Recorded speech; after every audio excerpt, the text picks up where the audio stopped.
پھر ہمارے استاد صاحب قبلہ استاد محترم مفتی حسین علی صاحب چشتی گورنوئی بنیادی صدر بدر شعبہ اسلامی بنیاد شریف، وہ فرمایا کرتے ایک واقعہ سنا کرتے تھے کہ ہمارے یہاں طالبی دور تھا تو ایک طالب علم کو کچھ لوگ ایک محلے کے گھر سے بندے استاذہ کو آ کر کہا کہ جناب ایک طالب علم کی روٹی یہاں پر ہے، اس کو روٹی ہم دیں گے۔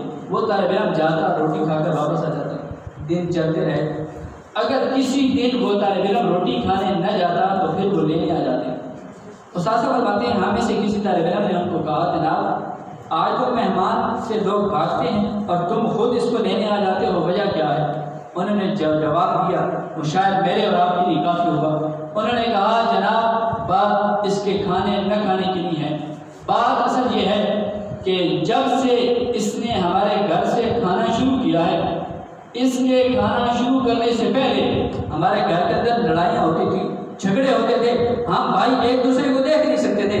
جب سے اس نے کھانا شروع کر دیا اس وقت سے رب نے ہمارے اندر بھائی چارہ محبت کی فضا قائم کر دی۔